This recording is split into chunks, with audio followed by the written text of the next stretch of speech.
نحمده ونصلي على رسوله الكريم أما بعد আজকে আলোচনার বিষয় হলো মা বোনেদের তথা মেয়েদের দ্বীনিয়াত তথা ইসলামী শিক্ষার গুরুত্ব। আল্লাহ রাব্বুল আলামিন পবিত্র কোরআনুল মাজিদের মধ্যে ঘোষণা দিয়েছেন, ইয়া আইয়ুহাল্লাযীনা আমানু, হে ঈমানদার বিশ্বাসী বান্দা বান্দীগণ, কু আনফুসাকুম ওয়া আহলিকুম নারা, তোমরা জাহান্নামের আগুন থেকে নিজে বাঁচো এবং তোমার পরিবার পরিজনকেও বাঁচানোর চেষ্টা করো। কোরআনুল কারীমের এই আয়াতটা আমরা এটা পরিষ্কারভাবে জানতে পারলাম যে আল্লাহ তাআলা ঈমানদার বিশ্বাসী বান্দা বান্দীগণকে সম্বোধন করে বলছেন, ও আনফুসাকুম, তোমরা নিজে বাঁচো, ওয়া আহলিকুম, এবং তোমার পরিবার পরিজনকেও বাঁচাও, নারা, জাহান্নামের কঠিন আযাব থেকে, জাহান্নামের আগুন থেকে তোমার পরিবারকেও বাঁচাও। আল্লাহ নবী সাল্লাল্লাহু আলাইহি ওয়াসাল্লামের একটি হাদিস, আলা কুল্লুকুম রাঈন, খবরদার তোমরা শুনে নাও, তোমরা প্রত্যেকেই দায়িত্বশীল, তোমাদের দায়িত্ব সম্পর্কে কিয়ামতের দিনে আল্লাহর সম্মুখে জবাবদিহি করতে হবে। আল্লাহ তাআলা তোমাদের দায়িত্ব সম্পর্কে জিজ্ঞাসা করবেন। তাহলে কোরআনুল কারীমের এই আয়াত আর প্রিয় নবী সাল্লাল্লাহু আলাইহি ওয়াসাল্লামের এই হাদিস দ্বারা আমরা একটা পরিষ্কারভাবে জানতে পারলাম যে আল্লাহ তাআলা আমাদেরকে জাহান্নামের আগুন থেকে বাঁচার জন্য নিজেকে বলেছেন এবং পরিবার পরিজনকেও জাহান্নামের আগুন থেকে বাঁচানোর চেষ্টা করতে হবে। এখন যদি কেউ মনে করে যে আমি নামাজ পড়ছি, আমার স্ত্রী, আমার ছেলে, আমার মেয়ে, আমার আব্বা, আমার মা, আমার পরিবার কেউ নামাজ পড়ুক আর না পড়ুক, এটা আমার দেখার দরকার নেই, এই ধারণাটা ভুল হবে। আল্লাহ তাআলা বলছেন যে তুমি জাহান্নামের আগুন থেকে বাঁচার চেষ্টা করো এবং তোমার পরিবার পরিজনকেও বাঁচানোর চেষ্টা করো। নারী পুরুষ আমাদের উভয়কে ঈমান নামক জিনিসটাকে সংরক্ষণ করা, সেটা বৃদ্ধি করা, তার জন্য প্রয়োজন ঈমানে মুজমালকে জানা, ঈমানে মুফাসসালকে জানা। ঈমানে মুফাসসাল হলো আমানতু বিল্লাহ, আমি আল্লাহ তাআলার প্রতি বিশ্বাস স্থাপন করলাম, ওয়া মালাইকাতিহি, এবং আল্লাহ তাআলার সমস্ত ফেরেশতাদের উপরে বিশ্বাস স্থাপন করলাম, ওয়া কুতুবিহি, আল্লাহ তাআলার সমস্ত ঐশী গ্রন্থ, আল্লাহ তাআলার পাঠানো সমস্ত কিতাবের উপরে বিশ্বাস স্থাপন করলাম, ওয়া রুসুলিহি, এবং আল্লাহ তাআলা এই দুনিয়ার বুকে যত নবী রাসূল প্রেরণ করেছেন তাদেরকে নবী রাসূল আল্লাহ তাআলা প্রেরিত পয়গম্বর বলে বিশ্বাস স্থাপন করা, ওয়াল ইয়াউমিল আখির, এবং এই দুনিয়ার জীবনের পরে পরকালের একটা জীবন আমাদের সম্মুখে আসছে, এই পরকালের জীবনটাকে, পরকালকে বিশ্বাস করা, এবং কদরি খাইরিহি ওয়া শাররিহি মিনাল্লাহি তাআলা, আমাদের ভাগ্যে ভালো মন্দ যা আছে এটা আল্লাহ তাআলার তরফ থেকে আমাদের ভাগ্যে লিপিবদ্ধ করা আছে, এই ভাগ্যের ভালো মন্দকে বিশ্বাস করে নেওয়া। আর ওয়াল বাসি বাদাল মাউত, মৃত্যুর পরে কবর থেকে কিয়ামতের দিনে ওঠানো হবে, এই বিশ্বাস প্রত্যেক মুসলিম নারী এবং পুরুষের উপরে জরুরি, এটা ফরজ, অবশ্যই এই বিশ্বাসটা রাখতে হবে। তারপর ঈমানে মুজমাল, আমানতু বিল্লাহি কামা হুয়া বিআসমাইহি ওয়া সিফাতিহি, আমি ঈমান নিয়ে আসলাম, আমি বিশ্বাস স্থাপন করলাম আল্লাহ তাআলার যত নাম আছে এবং সেই নামের যত গুণবাচক মানে আছে, সেই নাম সহ আল্লাহ তাআলার যে গুণগুলো আছে সেই গুণগুলো বিশ্বাস করা, এটা প্রত্যেক মুসলিম নরনারীর উপরে ফরজে আইন। যেমন আল্লাহ তাআলার একটি গুণবাচক নাম হচ্ছে আর রাজ্জাক। রাজ্জাক মানে রিজিক দেনেওয়ালা, যিনি রিজিক দান করেন গোটা বিশ্ববাসীকে, তিনি হলেন আমাদের রব, তিনি হলেন আল্লাহ। এই বিশ্বাস স্থাপন করা। আল আলিম, যিনি জ্ঞান দান করেন, যিনি জ্ঞান দান করেন তিনি হলেন এই গোটা বিশ্বের সৃষ্টিকর্তা আল্লাহ রাব্বুল আলামিন। এই বিশ্বাস স্থাপন করা। এমন ভাবে আল্লাহ তাআলার ৯৯টি নাম আছে, নামের প্রত্যেকটি নামের এক একটি করে সিফাত এবং গুণ আছে, সেইগুলো বিশ্বাস স্থাপন করা। ওয়াকাবিলতু জামিআ আহকামিহি, এটা খুব ইম্পর্টেন্ট। আল্লাহ তাআলা আমাদের জন্য যা কিছু বিধান তিনি নাযিল করেছেন, হালালকে হালাল মনে করা আর হারামকে হারাম মনে করা। যদি কেউ মনে করে যে আমি নামাজ বিশ্বাস করি কিন্তু রোজাটাকে আমি বিশ্বাস করি না, রোজাটা বিশ্বাস করি কিন্তু হজটা আমি বিশ্বাস করিনি, আল্লাহ তাআলার কোন বিধানকে যদি কেউ এমন ছোট করে অবিশ্বাস করে, তাহলে সে ঈমান থেকে খারিজ হয়ে যাবে। নবী করিম সাল্লাল্লাহু আলাইহি ওয়াসাল্লাম বলেন ওয়াকাবিলতু জামিআ আহকামিহি, আল্লাহ তাআলার যত বিধান আমাদের উপরে নাযিল করেছে সেই বিধানকে মেনে নেওয়া, যেটা বৈধ সেটা বৈধ মনে করা, যেটা অবৈধ সেটাকে অবৈধ মনে করা। এটা নারী পুরুষ উভয়ের জন্য। দ্বিতীয় নম্বর, বিশেষ করে মেয়েদের ক্ষেত্রে, আজকের বিষয়টা যেহেতু মেয়েদের বিষয়, এই জন্য মেয়েদের দ্বিতীয় বিষয় হলো কোরআন শিক্ষা করা এবং নিয়মিত কোরআন তেলাওয়াত করা। একটা সংসারকে ইসলামী আইন কানুনের মাধ্যমে সাজানো, এটা একটা মায়েদের জন্য এটা সম্ভব।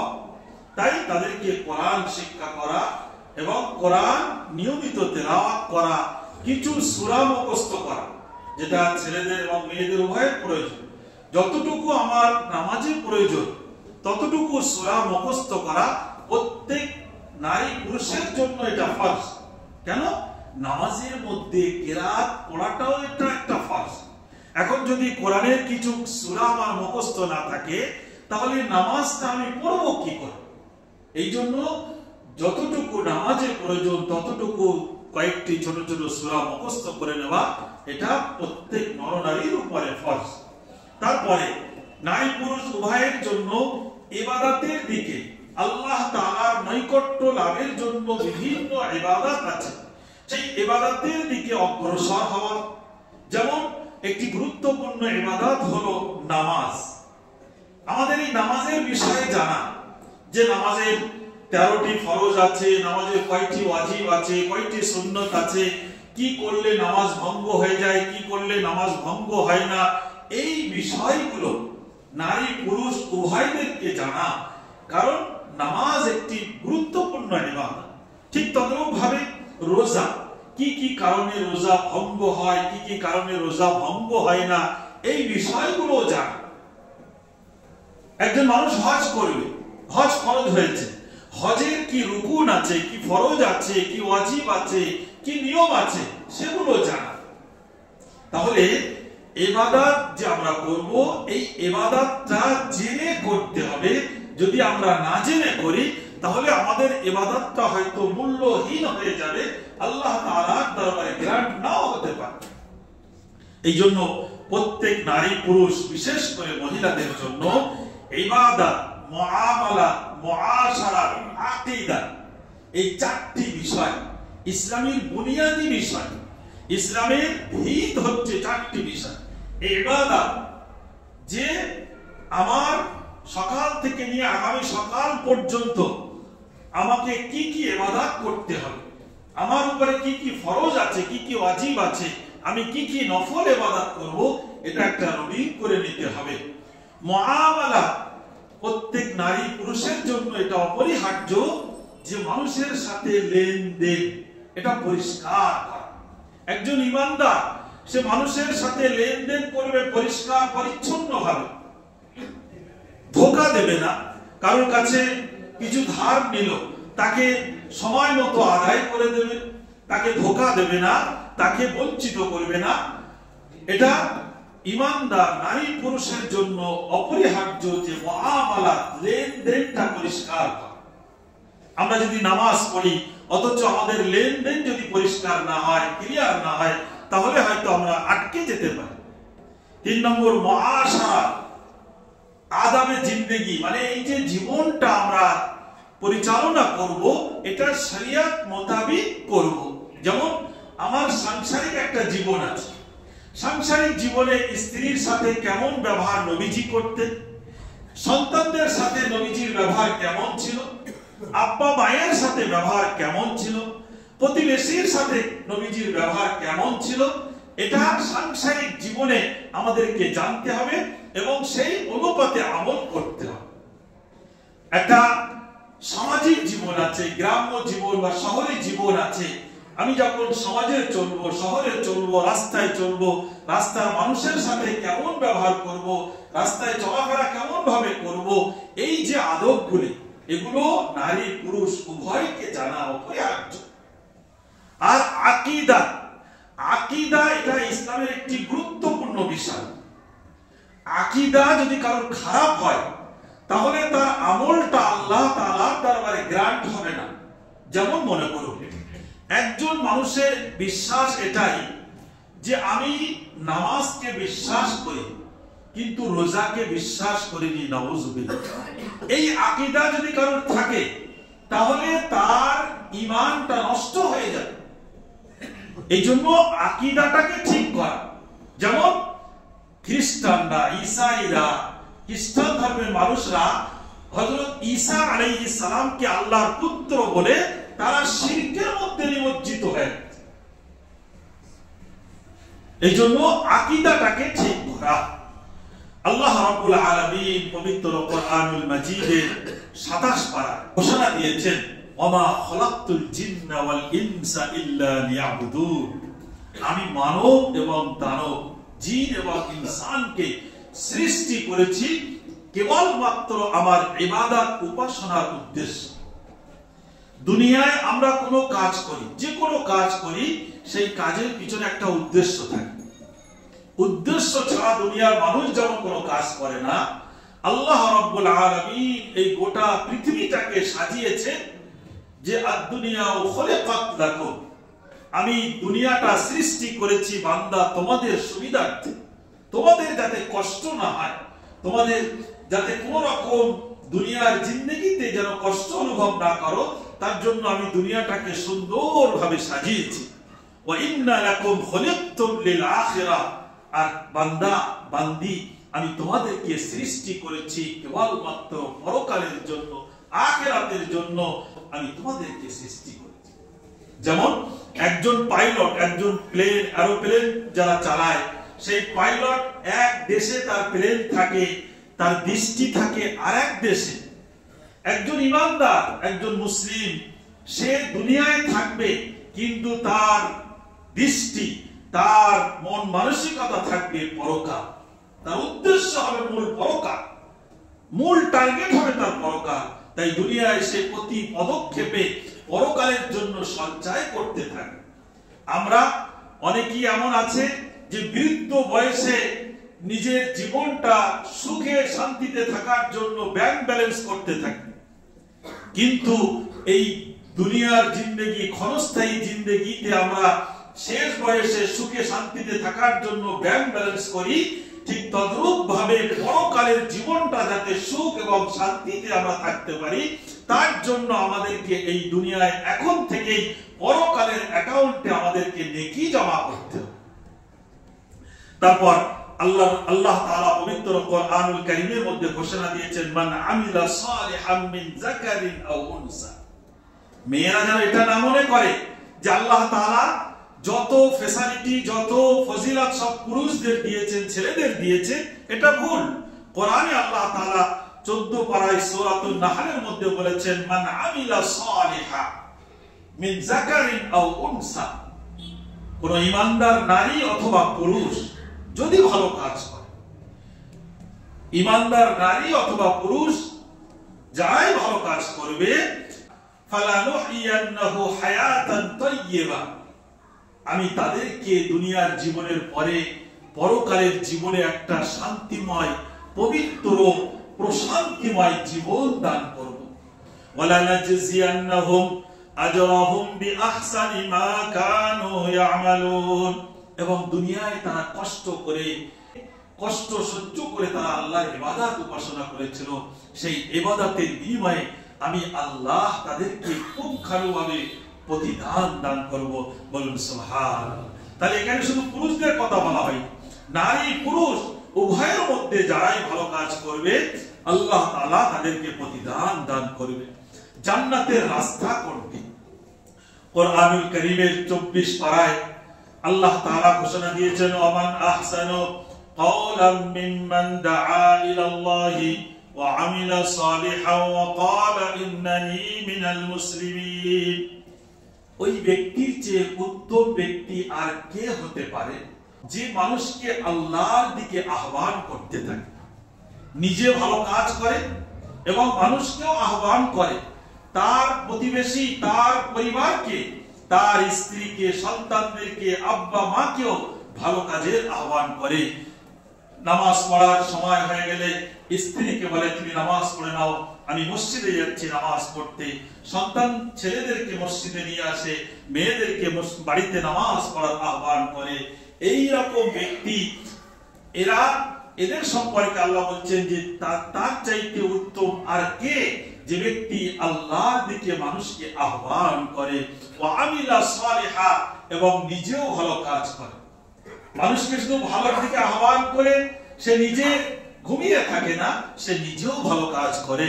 ওয়াকালা ইন্নানি মিনাল মুসলিমিন, এবং সে বলতে থাকে যে আল্লাহ তাআলা আমাকে, পৃথিবীর বুকে অসংখ্য ধর্ম আছে, তার মধ্যে আমাকে সবচাইতে আল্লাহ তাআলার প্রিয় ধর্ম ইসলামের অনুসারী করেছেন, আমি একজন মুসলিম।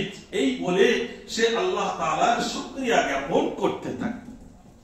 তাহলে এই আয়াত দ্বারা আমরা এটা জানতে পারলাম যে দাওয়াত ইলাল্লাহ, আল্লাহর পথের দিকে মানুষকে দাওয়াত দেওয়া, আহ্বান করা, এটাও ঈমানের একটি অঙ্গ।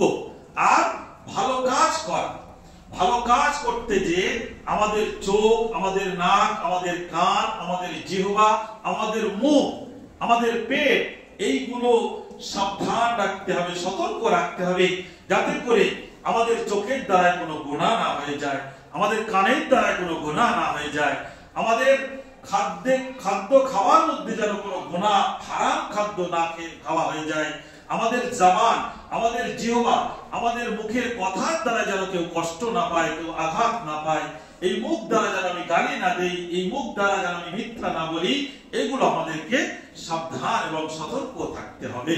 নম্বর হচ্ছে, ইসলামের মধ্যে সবচেয়ে বড় নিয়ামত হচ্ছে ঈমান।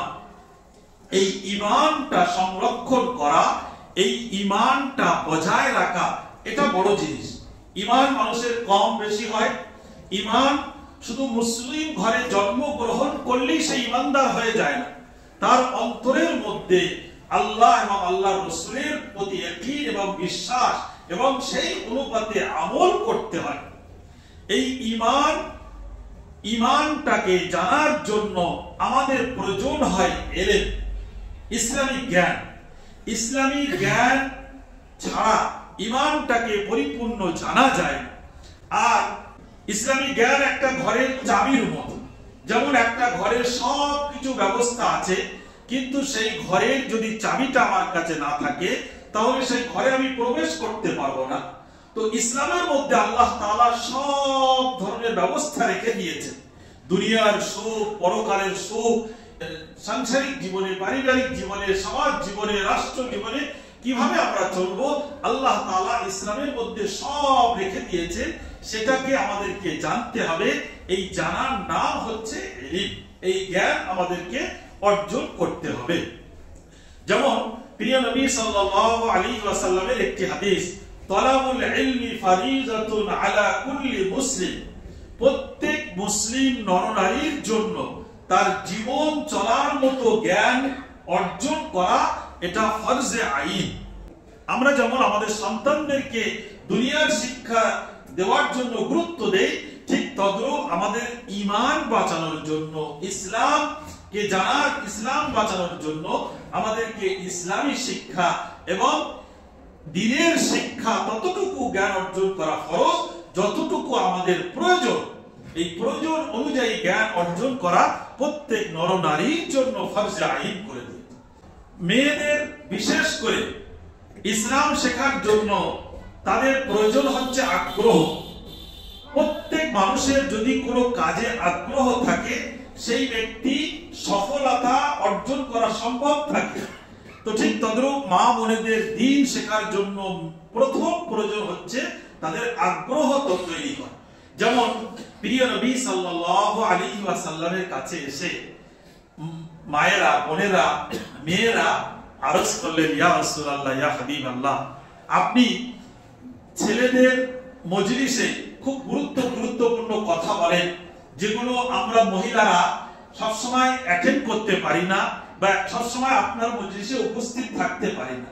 আপনি যদি দয়া করে আমাদের জন্য একটা বিশেষ খাস স্পেশাল টাইম বার করে দেন, তাহলে আমরা মহিলারা আমাদের যে বিষয়গুলো আছে, মহিলাদের যে জানার বিষয়গুলো আছে, মহিলাদের যে পাক নাপাকের বিষয়গুলো জানা আছে, সেগুলো আমরা আলাদাভাবে আপনার কাছে জিজ্ঞাসা করতে পারি।